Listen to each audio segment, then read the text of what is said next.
Quiero hacerte una pregunta.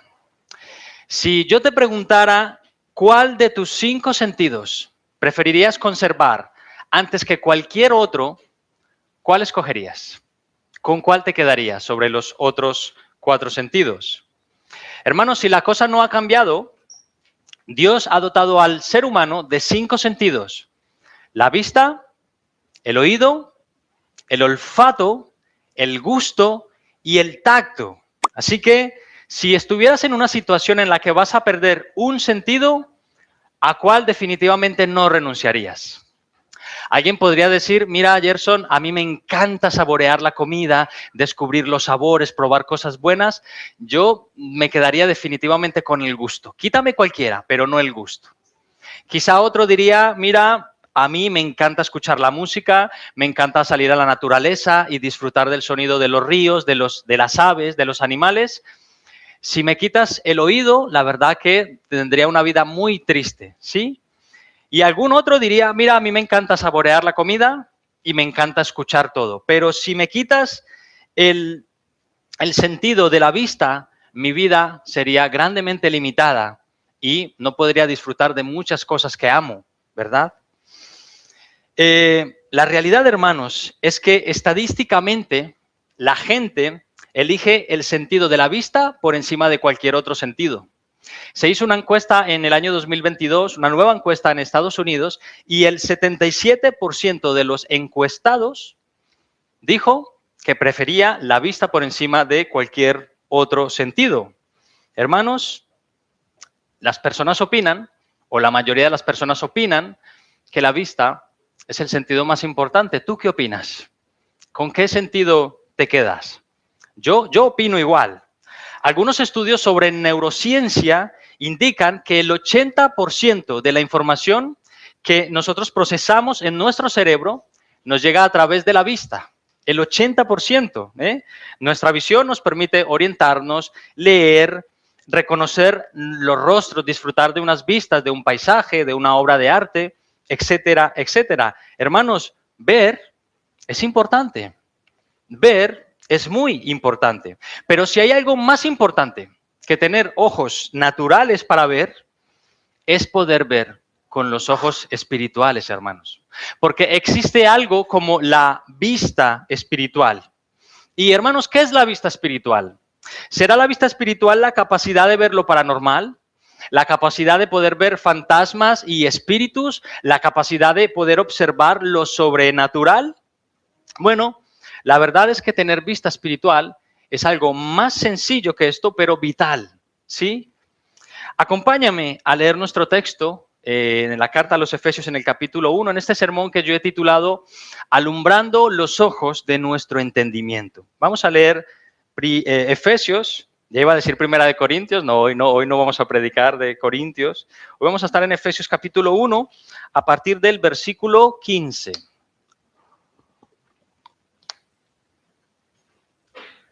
Leemos la palabra del Señor, Efesios capítulo 1, versículo 15.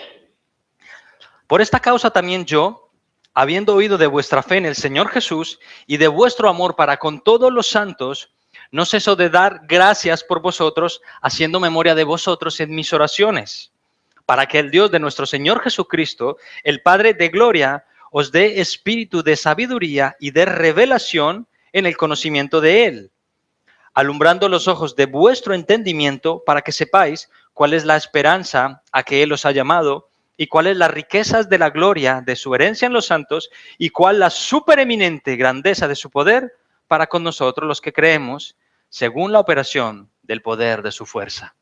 Hasta ahí la lectura. Vamos a orar. Señor, te pedimos en el nombre de tu Hijo Jesús que acudas a nosotros y nos ayudes a entender tu palabra. Has inspirado tu palabra con el propósito de que te conozcamos. Y hoy estamos aquí dispuestos, Señor. Venimos con nuestra mente, con nuestro corazón. Y nos gustaría tanto, Señor, que hoy abrieras nuestro entendimiento para conocerte más, para deleitarnos más en ti, para obtener respuestas, Señor. Abre, Señor, nuestro corazón. Te lo pedimos por medio de Todopoderoso Espíritu Santo de Dios, y en el nombre de Jesús. Amén. Amén, hermanos.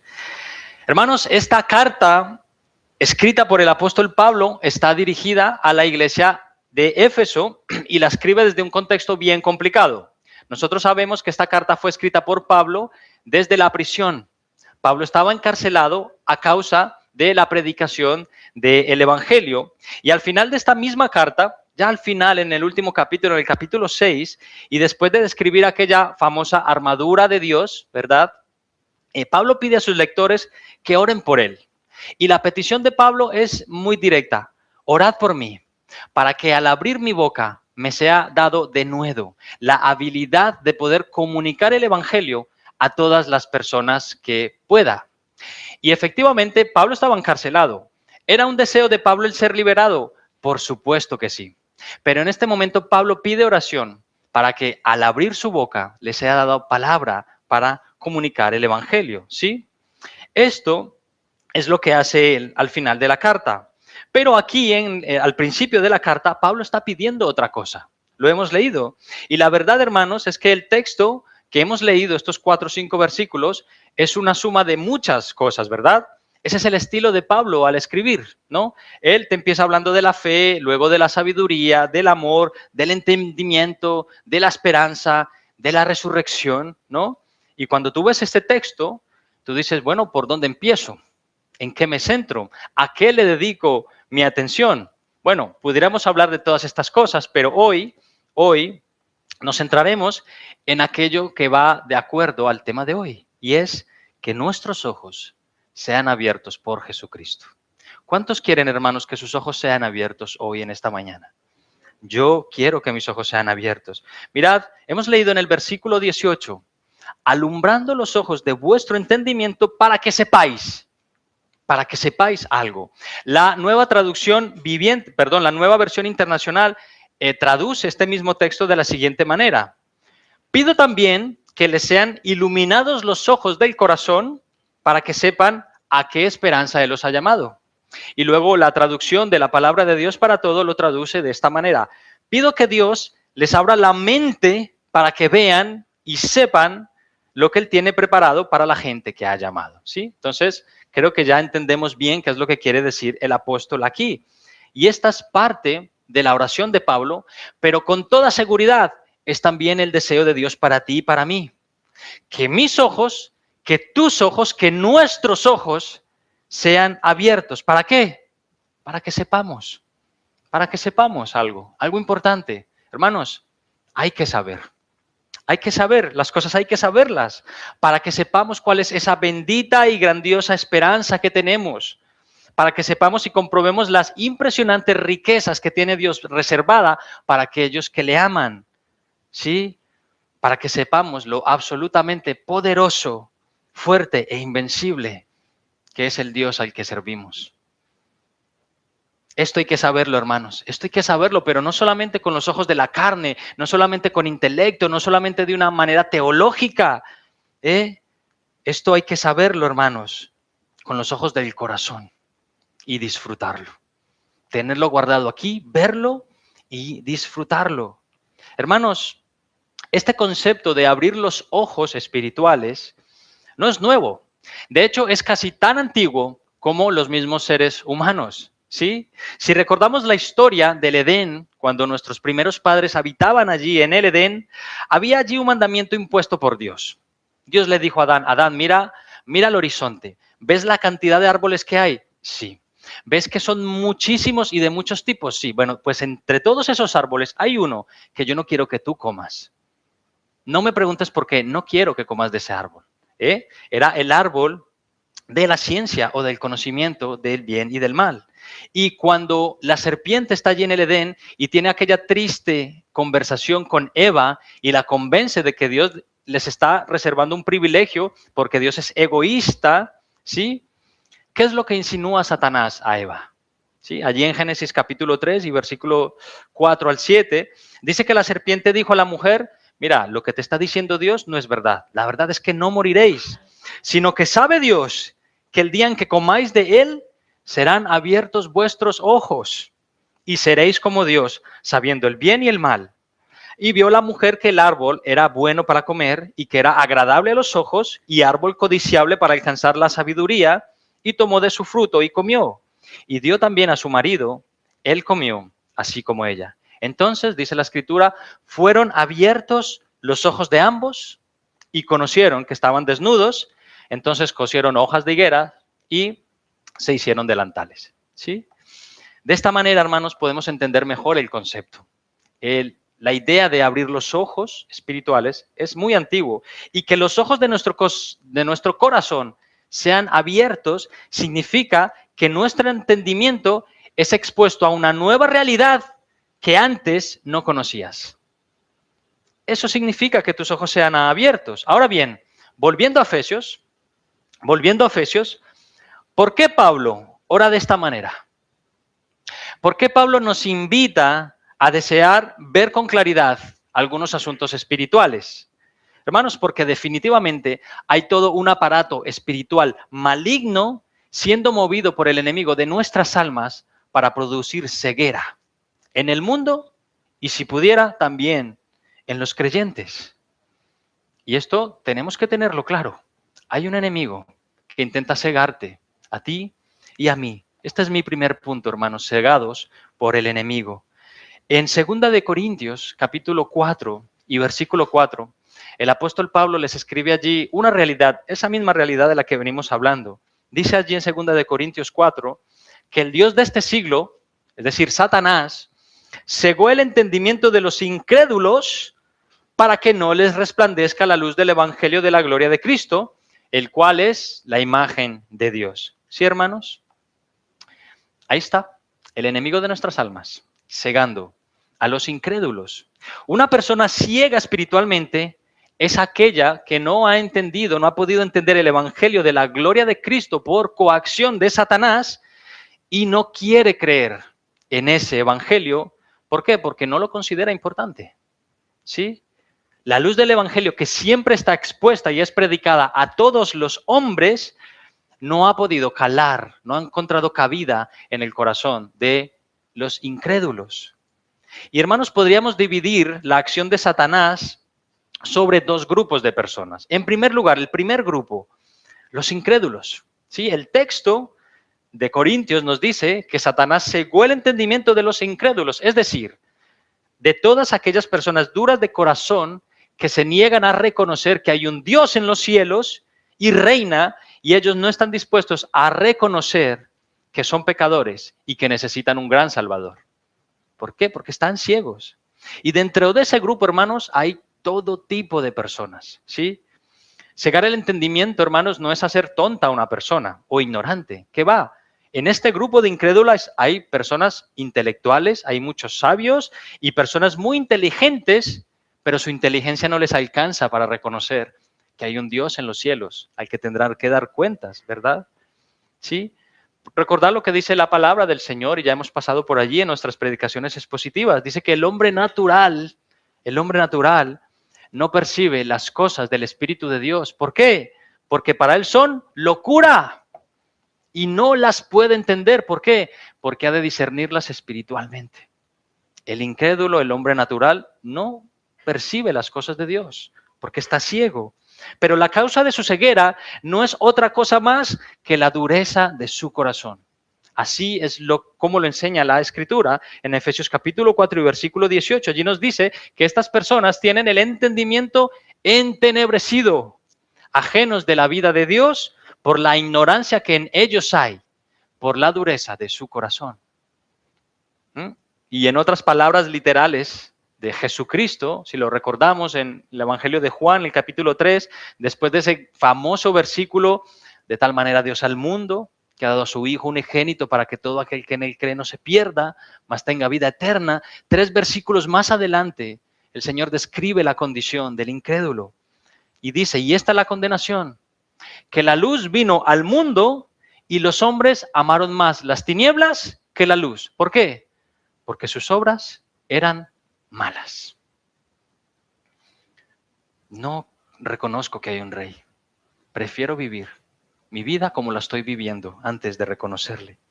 Y hermanos, para que este grupo de personas, para que a este grupo de personas les alumbre, la luz del Evangelio, lo entiendan y lo acepten, es absolutamente necesario el milagro de la regeneración. ¿Sí? Necesitan, hermanos, que Dios les visite, que les dé vista, que les haga nacer de nuevo, como el mismo apóstol Pablo. ¿Recordáis cómo era Pablo? Pablo era un tío súper inteligente, era astuto, religioso, más aventajado que ningún otro en su época, pero con el entendimiento entenebrecido. Sabía, pero no sabía. ¿Y qué pasó con este hombre? Que Dios le visitó. Dios salió a su encuentro y ¿sabes qué hizo con él? Le dejó ciego 3 días. 3 días, ciego. Pero hermanos, mientras la visión de Pablo era nula porque no podía ver ni siquiera sus manos, mientras sus ojos no podían ver las cosas naturales, sus ojos espirituales estaban floreciendo y llegó a ser lo que fue Pablo. Ahora ya podía ver. Sabemos que luego el Señor le devolvió la vista, ¿no? Pero hermanos, los incrédulos necesitan una visita de Dios. Una visita, una pequeña luz, un toque de Dios. ¿Cómo lo necesitamos un día tú y yo? Cuando andábamos en este mundo, ¿verdad? Todas aquellas personas que están lejos de Dios y se niegan a venir a Dios genuinamente necesitan una visita, un toque de su espíritu, que su corazón sea regenerado. ¿Y cómo oramos por aquellas personas incrédulas, verdad? ¿Qué persona se te viene a la mente ahora mismo? Por aquella que llevas orando quizá días, meses o años. Con ese corazón duro. Le has dado todos los argumentos que has podido, le has demostrado con tu testimonio y no hay manera de que se convierta. ¿Cómo oras tú por esta persona? ¿Qué le decimos al Señor? Señor, sal a su encuentro. Quítale el velo de la incredulidad, Señor. Conviértelo tú, sálvalo tú.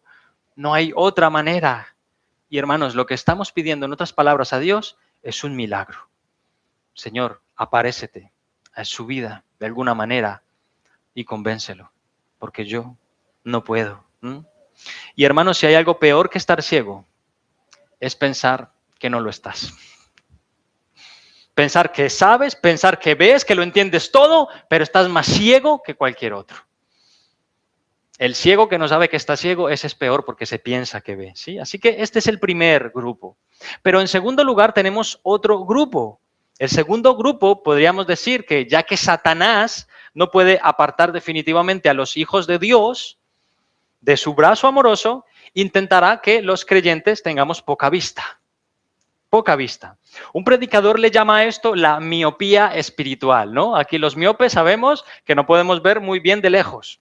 Podemos ver más o menos bien de cerca y con gafas, pero de lejos complicado.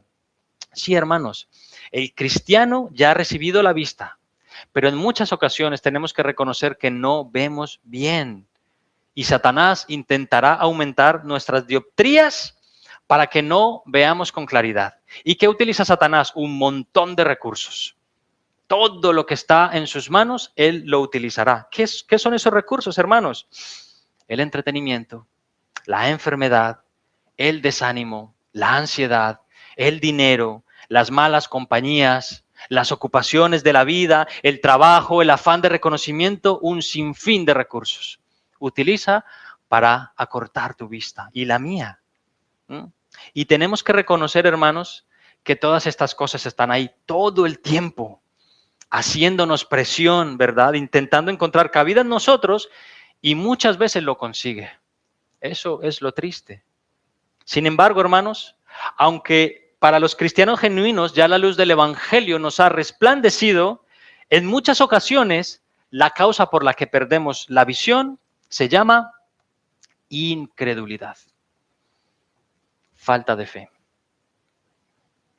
Te pongo un ejemplo bíblico. ¿Tú recuerdas a 2 hermanos nuestros en el tiempo de Jesús, que una vez Jesús fue crucificado, ellos se dirigían a una zona que se llamaba Emaús? ¿Los recuerdas? Vamos a leerlos un momento, por favor. Lucas capítulo 24. Lucas capítulo 24, vamos ahí con nuestros hermanos. Tenemos el nombre de uno, el otro no lo sé. Lucas capítulo 24, aprovecho para beber un poco aquí.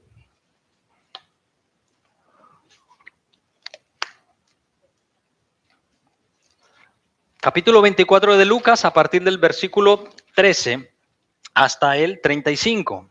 Dice la palabra, y aquí, dos de ellos iban el mismo día a una aldea llamada Emaús, que estaba a 60 estadios de Jerusalén. Hermanos, estos son 11 kilómetros, pon ahí 11 kilómetros. E iban hablando entre sí de todas aquellas cosas que habían acontecido. Sucedió que mientras hablaban y discutían entre sí, Jesús mismo se acercó y caminaba con ellos. Mas los ojos de ellos estaban velados para que no lo conociesen. Y les dijo, ¿qué pláticas son estas que tenéis entre vosotros mientras camináis? ¿Y por qué estáis tristes? Respondiendo uno de ellos, que se llamaba Cleofas, le dijo, ¿eres tú el único forastero en Jerusalén que no has sabido las cosas que en ella han acontecido en estos días? Entonces él les dijo, ¿qué cosas? Y ellos le dijeron, de Jesús Nazareno, que fue varón profeta, poderoso en obra y en palabra delante de Dios y de todo el pueblo, y cómo le entregaron los principales sacerdotes y nuestros gobernantes a sentencia de muerte, y le crucificaron. Versículo 21. Pero nosotros esperábamos que Él era el que había de redimir a Israel. Y ahora, además de todo esto, hoy es ya el tercer día que esto ha acontecido. Aunque también nos han asombrado unas mujeres de entre nosotros, las que antes del día fueron al sepulcro y como no hallaron su cuerpo, vinieron diciendo que también habían visto visión de ángeles, quienes dijeron que Él vive. Y fueron algunos de los nuestros al sepulcro y hallaron así como las mujeres habían dicho, pero a él no le vieron, perdón. Versículo 25, entonces Él les dijo, oh insensatos y tardos de corazón para creer todo lo que los profetas han dicho.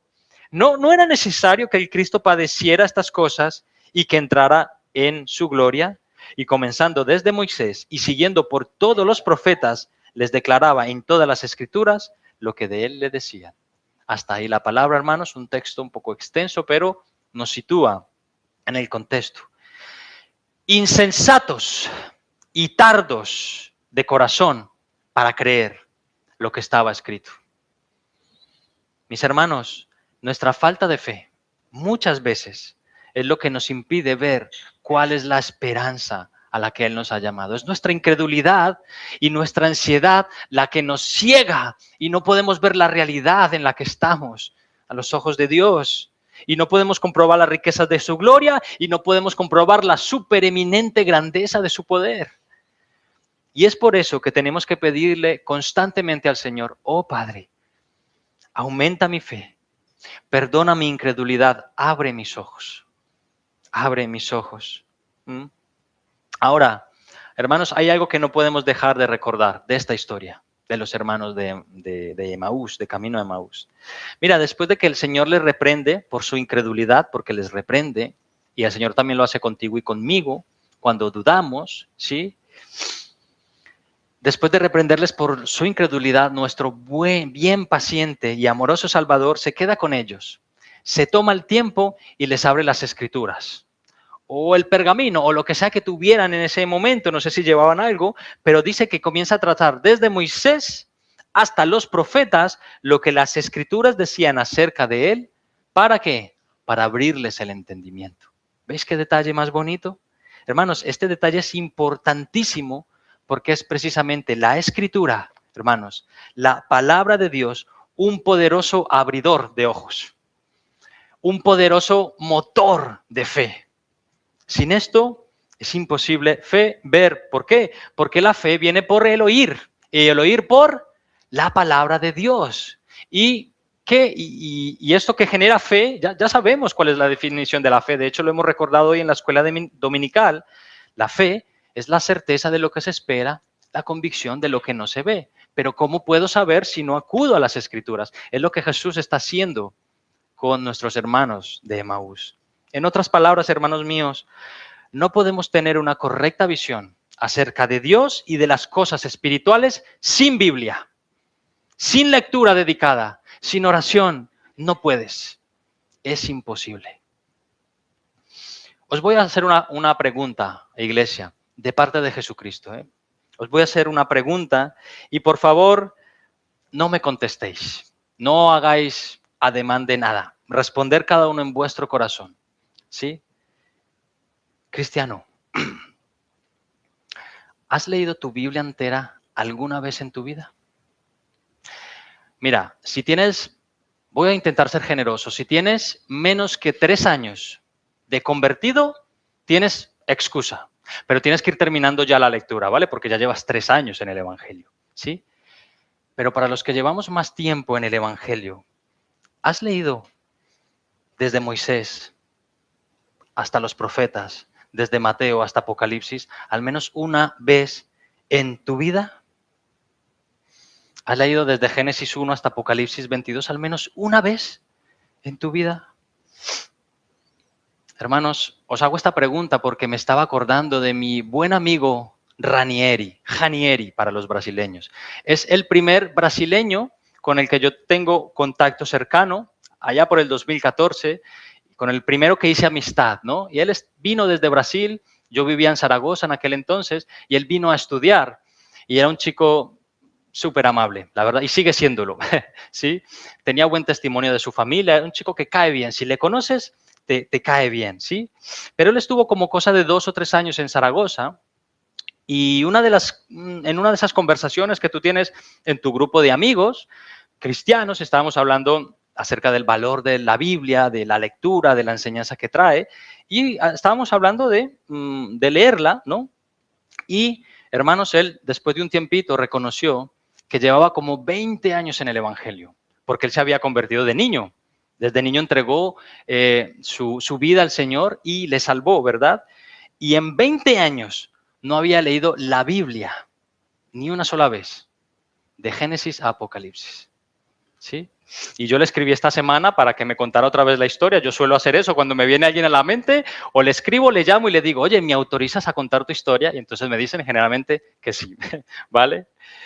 Y hermanos, no es que le hayamos propuesto leérsela, pero de esa conversación se quedó con la copla y fue y empezó a leer su Biblia. Empezó en España y terminó en Brasil. ¿Sí? La lectura de la Biblia tardó un poquito más que un año, pero allí la terminó. Y hermanos, para los que la hemos leído al menos una sola vez, ¿de cuánto os acordáis? Bueno, quizá no de mucho, pero con seguridad ahora puedes ver un poco más diferente a Dios de como lo veías antes de leer. ¿Sí? Y cuando la leas por segunda y por tercera vez y vayas obedeciendo lo que lees y vayas siendo conformado al carácter de Cristo, Dios se va a hacer más grande, más hermoso, más maravilloso, más soberano para ti. Porque vas a ir conociendo a la luz y verás mejor. Hermanos, leer, meditar y obedecer. Esa es la fórmula de Dios. Lee, medita, obedece. Y a mí me gusta mucho poner un ejemplo que quizá ya lo he contado aquí o lo he contado a alguna persona en particular. Pero hermanos, nuestra capacidad de ver y discernir la voluntad de Dios se parece a circular en un coche de noche. ¿Sí? La luz que ilumina, la luz que ilumina la carretera en la noche cuando vas en un coche es limitada. Tú no ves bien, así que pones las largas, pero se te ilumina un poco más del terreno, pero no mucho más, ¿verdad? Y si tú no avanzas, el terreno no va a seguir, no va a ser iluminado, ¿sí? Así que la luz que tienes es limitada. La luz te pide que avances para seguir mostrándote la carretera, ¿sí? Y aunque tú pongas las largas, el antinieblas y la marcha atrás o lo que quieras, no se te va a iluminar todo el camino, solamente parte del camino. Y si no avanzas, no vas a ver más, ¿sí? Y creo que Dios actúa así mismo. Dios nos da la luz del Evangelio y ahora que podemos ver, necesitamos obedecer para que el Señor te siga mostrando más, ¿sí? Dios podría iluminarte todo el camino del tirón. Te eleva, te ilumina todo el camino, pero no lo suele hacer así. Dios lo hace providencialmente, esperando tu obediencia. Si obedeces, te enseño más. Si no obedeces, no te enseño. Es más, lo que tienes se te será quitado en ciertos contextos, ¿verdad? Y hermanos, es el testimonio de mi amigo Ranieri, ¿sí? Pero me temo que quizá hay muchos dentro de la iglesia de Cristo y quizá en esta iglesia que se encuentran en circunstancias parecidas a las de mi amigo. Y si estás en esta misma situación y llevas años en el Evangelio, deberías haberlo hecho ya, ¿vale? Pero si no lo has hecho, al menos proponte firmemente hacerlo para que veas más, para que el camino se te ilumine. Amén.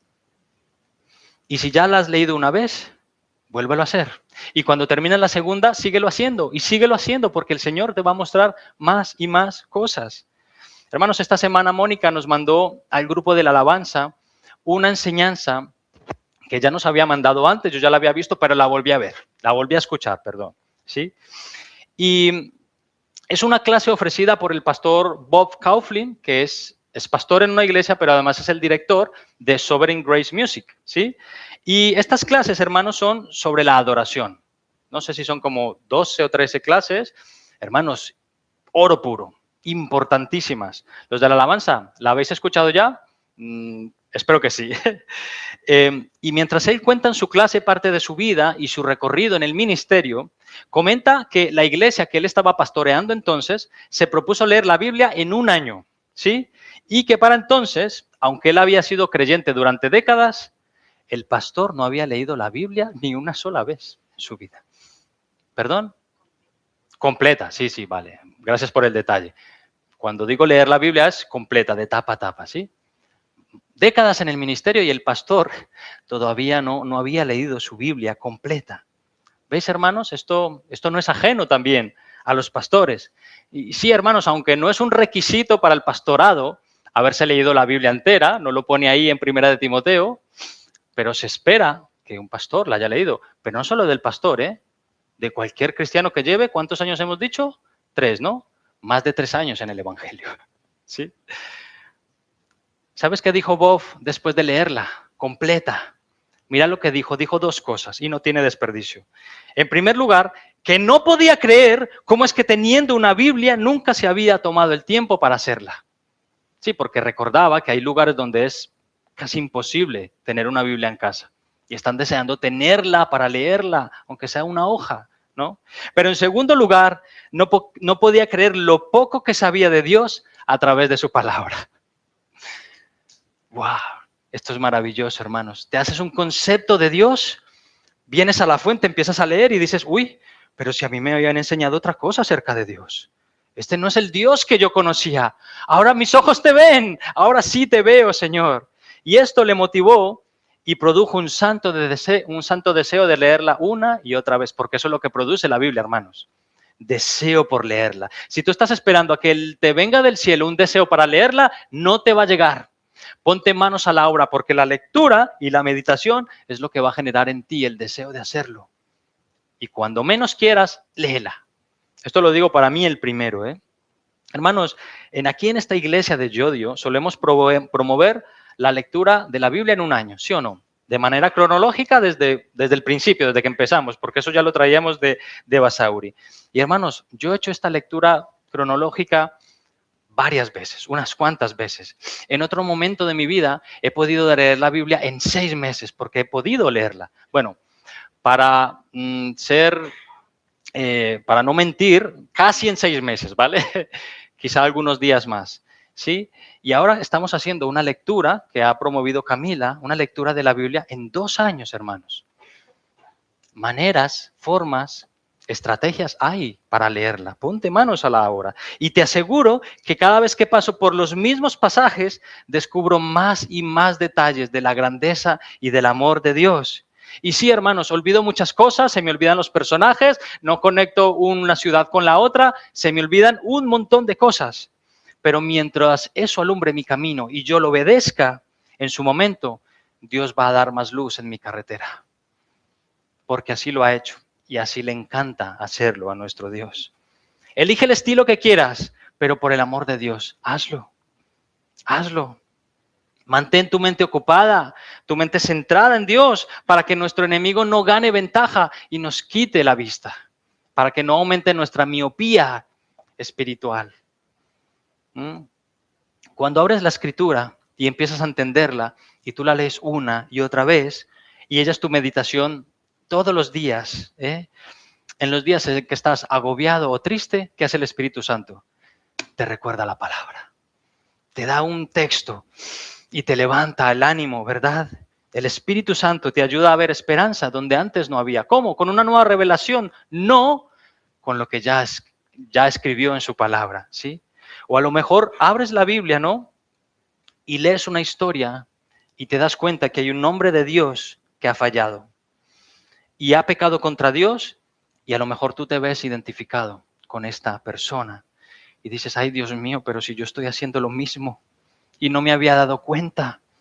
El Señor te lo está mostrando en tu palabra. ¿Y qué? Esto te lleva al arrepentimiento. Y el arrepentimiento te lleva a corregir tu vida. ¿Para qué? Para ser mejor para Dios, para ser mejor para tu familia, para ser mejor para tu iglesia, para ser mejor para esta sociedad.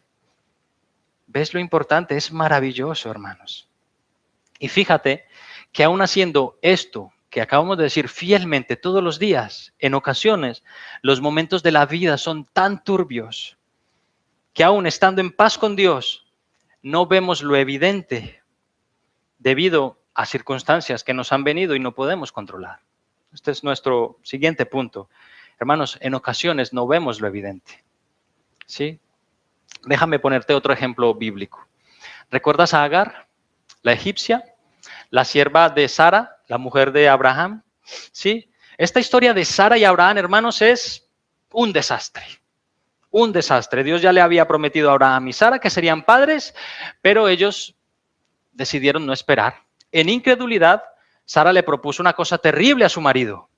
Acuéstate con mi sierva, Agar, la egipcia, para que yo tenga hijos a través de ella y podamos cumplir la promesa de Dios, ¿verdad? Y Abraham, habiéndole cortado las alas, le dijo, vale, acepto. Y así lo hicieron. Qué mala idea, ¿verdad? ¿Ves? Sara y Abraham en este momento veían poco. No se habían puesto las gafas espirituales. ¿Sí? Efectivamente, Agar resulta embarazada y le da a luz un hijo al que ponen por nombre Ismael. Pero después de un tiempo, el Señor les visita y Dios le da un hijo a Sara, al cual ponen por nombre Isaac. Y dice la Escritura que cuando ellos empiezan a crecer, empieza a haber rivalidad entre el hijo mayor Ismael e Isaac. Y el ambiente se vuelve tan tenso que Sara dice a Abraham, despide a esa mujer. Despídela para que se vaya con su hijo porque este no te va a heredar, te va a heredar Isaac, que es el hijo de la promesa. Ahora sí, ¿no? ¿Sí? Ahora sí, ¿no? Entonces, hermanos, claro, previamente Dios autorizó esta idea. Dios la autorizó, le dice a Abraham, no tengas temor, sé que tienes cuidado de Agar y de Ismael, pero déjasles ir, yo cuidaré de ellos. Hermanos, ¿quién es la mala en esta historia? Agar, ¿verdad? No, Agar es inocente, Ismael también. Aquí los culpables son dos creyentes que veían poco y le amargaron la vida a una pobre mujer que solamente obedecía, ¿verdad? Pero cuando vamos allá al texto en Génesis capítulo 21, dice la Biblia que Agar estaba ya con Ismael no sé cuántos días, él les despidió con un odre de agua y que faltándoles el agua, Agar dijo, mira, mi niño se me va a morir, así que lo voy a poner en este arbusto y me voy a ir unos cuantos metros para allá porque no soporto la idea de verle morir. ¿Sí? Y dice la Biblia que cuando Dios escucha el gemido de Ismael, Dios habla con Agar. ¿Sí? Dios habla con Agar y dice la Biblia que Dios le abrió los ojos y Agar vio una fuente de agua. Génesis capítulo 21, versículo 19 dice, entonces Dios le abrió los ojos y vio una fuente de agua y fue y llenó el odre de agua y dio de beber al muchacho. ¿Sí? Y de esa manera, hermanos, Dios le salvó la vida a ambos. Tremenda historia, ¿eh? Tremenda historia de errores y de la misericordia de Dios. Qué interesante, ¿no? Dios le abrió los ojos a ella y vio lo que posiblemente ya había estado allí, ¿sí? Pero a causa de su tristeza, ella no había podido ver antes. Mirad, dijo con respecto a este texto el pastor Marcos Vidal, que además es cantante reconocido, ¿sí? Dijo algo, y cito, en este momento se le abren los ojos a Agar, pero no ocurre como en otras partes de la Biblia, en la que el Señor hace un milagro creativo y de repente surge agua de una roca, o se abren los ríos, o llueve en medio de una gran sequía. No, simplemente lo que dice es que le abrió los ojos y ella lo vio.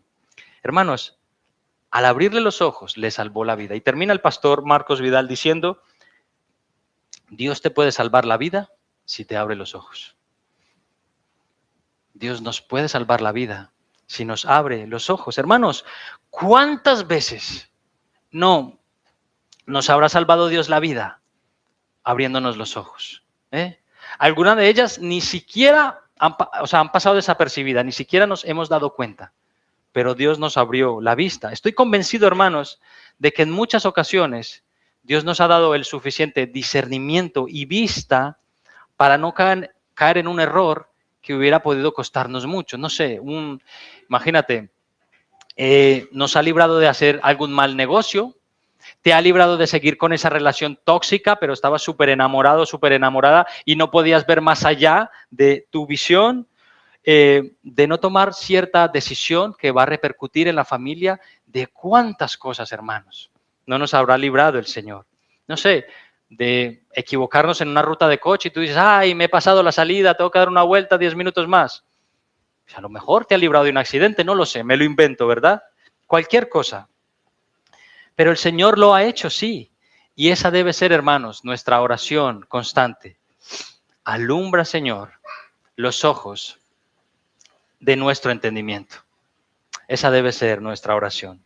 Hermanos, el pasado domingo en la escuela dominical dijimos algo y oramos al Señor en ese sentido. Le pedimos a Dios la capacidad de ver las cosas como Él las ve. ¿Os acordáis? Señor, ¿cómo ves el pecado tú? Para yo verlo igual. ¿Cómo ve Dios a las personas, hermanos? ¿Cómo ve Dios a las personas? Hermanos, este mundo nos arrastra para que veamos a las personas no como Dios las ve, sino como Satanás, el príncipe de este mundo, las ve. ¿Cómo ve Satanás a los seres humanos? Mira, Satanás y sus demonios te miran a ti y ¿sabes lo que sienten? Odio, asco, repugnancia. ¿Por qué? Porque al verte, ellos ven la imagen de Dios. Cuando un demonio te ve a ti, siente asco porque ve en ti la imagen de Dios, y ve cómo Dios te trata con paciencia, y ve Dios cómo te trata con misericordia y con amor, y eso es algo que ellos no pueden ni siquiera sentir. No pueden. Hermanos, Dios no puso su imagen en los ángeles. Dios no les trata con paciencia, ni con misericordia, y con gracia cuando pegan. A ti sí, a ellos no. ¿Sí? Entonces, le pedimos a Dios la capacidad de ver a los demás como Él las ve. Así que, hermanos, rogamos al Señor que nos dé ojos para ver el pecado como es tal cual y las otras personas en X situación. Y ¿sabes qué? Dios se deleita haciendo eso. Dios quiere que veas. Dios quiere que yo vea. Y la razón por la que no veo es por las cosas que hemos dicho. ¿Sí? Incredulidad, falta de obediencia, etcétera. Hermanos, aunque muchas veces Dios lo hace, no de la manera que a nosotros nos gusta para abrirnos los ojos, debemos estar sensibles a ello, ¿no? Porque recordad, Dios usó a Natán para abrir los ojos de un rey David envuelto en un cúmulo de pecados bien grave, ¿verdad? ¿Cómo abrió los ojos de David, el Señor? Por medio del profeta, por medio de un consejero. ¿Le gustó esto a David? No mucho. ¿Quería hacerlo? No. Pero Dios le ganó el pulso a David. Y entonces llegó el arrepentimiento a su vida. Y necesitamos que el Señor nos gane el pulso constantemente, hermanos. ¿Sí? Aunque es verdad que el Señor no revocó las consecuencias del pecado de David. ¿Vale? Hermano, piénsalo por un momento. Dios nos salva la vida y Dios nos cambia la vida completamente cuando abre nuestros ojos, ¿sí o no? No es que te dé un superpoder, pero una vez que llegas a Cristo y tienes la mente de Cristo y te da un nuevo corazón y pone en tu corazón sus ideas, sus principios, sus mandamientos, hermanos, te ilumina la mente y empiezas a ver las cosas como no las veías antes, ¿no? ¿No lo recuerdas? No, ahora ya no estás ciego y comienzas a ver cosas que hay en tu carácter, empiezas a ver comportamientos en tu vida, ¿sí? O en tu familia que tú dices, pero madre mía, ¿cuánto tiempo llevamos haciendo esto? ¿Por qué llevamos tanto tiempo comportándonos así? ¿Por qué? Porque Dios te está dando visión. Ahora ya puedes ver lo que antes te parecía normal. Y ahora que ya ves, bueno, sales a la calle y ¿qué? Ves a tus amigos que no andan tan bien como tú pensabas, ¿sí? Luego sales y ves a mucha gente, a muchas familias, ves cómo los hombres tratan a las mujeres a los hombres, los niños a los padres, y lo que antes te parecía normal, ahora dices, ¿pero qué está pasando aquí? ¿Qué le está pasando a la sociedad? Bueno, tú hace muy poquito tiempo hacías lo mismo, pero ahora Dios te dio la capacidad de ver lo que antes no veías. Y hermanos, Agar no parece haber visto una fuente que siempre estuvo allí y entender lo evidente. A causa de la fatiga y su depresión, y por eso, hermanos, nosotros estamos invitados a permanecer en la luz, a permanecer en esa luz que nos deja ver un oasis en medio de nuestro desierto. Yo, de verdad, no sé en qué desierto estás ahora. Yo sé cuál es el mío. Pero nuestra oración debe ser, Señor, quiero ver el oasis, ese sitio de refrigerio en medio de esta nube que se pone entre tu voluntad y la mía, Señor. Quiero ver ese oasis, ¿sí? Hermanos, algunos creyentes tardan muchos años en ver y entender algunas cosas. ¿Mm? Hay otros hermanos que llegan a la fe y se convierten y entienden las cosas súper rápido y rápidamente ponen por obra todas estas cosas y tú dices, wow, increíble lo que está haciendo el Señor en esta persona. Pero hay otros hermanos que la miopía se les hace cada vez más grande y ven cada vez menos. ¿Y qué hacemos? Pues ayudarles. ¿Sí? ¿Por qué? Porque son nuestros hermanos y Cristo derramó su sangre preciosa por ellos también. Necesitamos ayudarles a ver y necesitamos que nos ayudéis a ver también. ¿Sí? ¿Sabes qué? Este tipo de creyentes son como aquel ciego que encontramos en el Evangelio de Marcos. Mirad, Marcos incluye en su Evangelio un milagro que no cuenta ningún otro de los evangelistas. Y de hecho es un tipo de milagro que solamente ocurre, o al menos lo tenemos registrado así, en el Evangelio de Marcos. ¿Recordáis Marcos capítulo 8, versículo 22? Voy a leerlo. Dice que vino luego Jesús a Betsaida y le trajeron un ciego y le rogaron que le tocase. Entonces, tomando la mano del ciego, lo sacó fuera de la aldea y escupió en sus ojos. Y le puso la mano encima y le preguntó si veía algo. Y este ciego, mirando, dijo, veo a los hombres como árboles, pero los veo que andan. Luego le puso otra vez la mano sobre los ojos y le hizo que mirase, y fue restablecido y vio de lejos y claramente a todos. Curioso, ¿verdad? Es el único milagro que tenemos registrado en la vida de Jesús que hace en dos partes. A Lázaro le llama y con una orden sale. A los vientos y a la marea los reprende y callan. Pero en esta ocasión, en dos momentos, ¿sí?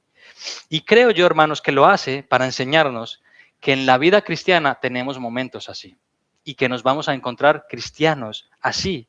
O quizá nosotros mismos en ocasiones podríamos ser así. Vemos borroso. A las personas las vemos, pero como árboles, no vemos con claridad. Y en algún momento determinado, Dios con mucha paciencia y mucho amor, el Señor abrirá completamente nuestra visión y veremos claramente. ¿Sí? Hermanos, termino dando honor y gloria a aquel que lleno de misericordia y compasión estuvo dispuesto a dejar su trono y su gloria para venir a encarnarse y a habitar en un mundo de ciegos que deseaban seguir siendo ciegos. Hermanos, Jesús vino a esta tierra conociendo bien nuestro estado de ceguera espiritual y fue precisamente enviado por el Padre para dar visión, dar vista a los ciegos. Y esos éramos tú y yo, ciegos. Estábamos en la iglesia y creíamos ver, pero no éramos ni convertidos. No veíamos, ¿verdad? No, nuestro Señor Jesús tuvo gran compasión de una humanidad espiritualmente invidente y por ello estuvo dispuesto a ser azotado, humillado, vejado, maltratado y finalmente llevado a una cruz romana para morir por tu ceguera y por tu pecado y por el mío también. Hermanos, Jesús fue sepultado después de 3 días y resucitó de entre los muertos con una luz tan resplandeciente que cegaría a cualquiera. Pero para dicha nuestra, hermanos, esa luz que cegaría a cualquiera, a nosotros nos abrió los ojos. A nosotros que estábamos muertos en nuestros delitos y pecados y acudimos a su presencia para ser salvos Este Jesús, hermanos, el Mesías prometido, aquel enviado del cielo para librar nuestras almas del pecado. Y si hoy estás aquí en este lugar, si hoy estás aquí en la iglesia escuchándome y crees que ves, yo te invito a considerarlo. Te invito, ven a Cristo, arrepiéntete de tus pecados, pídele a Dios que te enseñe lo que tú no ves hasta ahora y Él te lo enseñará, te lo aseguro. Te dará un nuevo corazón y te dará nuevos ojos y podrás ver y contemplar la esperanza a que Él nos ha llamado y las riquezas de la gloria de su herencia en los santos y la supereminente grandeza de su poder para todo aquel que en Él cree. Por favor, hazlo pronto. No te resistas y no esperes a que tenga que decir Jesús, como se lo dijo a aquella iglesia de la Odisea. Tú dices que soy rico y me he enriquecido y ninguna cosa tengo necesidad y no sabes que eres un desventurado, miserable, pobre, ciego y desnudo. No esperes que llegue ese momento. Pidámosle como iglesia al Señor vista para ver, porque la necesitamos. Ven a Cristo y sé salvo. Cree en el Señor Jesucristo y verás la gloria de Dios. Amén. Oremos. Sí, Señor, gracias por alumbrar los ojos de nuestro entendimiento un día. Señor, no veíamos nada. Éramos hombres y mujeres naturales y pecadores sin la capacidad de discernir lo espiritual. Hasta que saliste a nuestro encuentro, Señor, como con Saulo de Tarso. Viniste a nuestra vida y derribaste todo argumento y nos quitaste la poca luz que creíamos ver para darnos una luz mucho más grandiosa, Señor, que es la tuya, tu visión de las cosas. Te alabamos, Señor. Hoy pensamos en ti y decimos, ver la vida como la ves tú es lo mejor. Ver la vida desde tu óptica nos libra de tanta frustración y tristeza, Señor. Ayúdanos a ver. Ayuda, Señor, a los incrédulos que están a nuestro alrededor a ver y utilízanos a nosotros como instrumento para salvación de ellos. Y a los que somos tus hijos, Padre, ayúdanos a ver claramente, por favor. No permitas que permanezcamos mucho tiempo en el error, por favor. Te lo pedimos en el santo nombre de Cristo Jesús. Gloria a Él. Amén.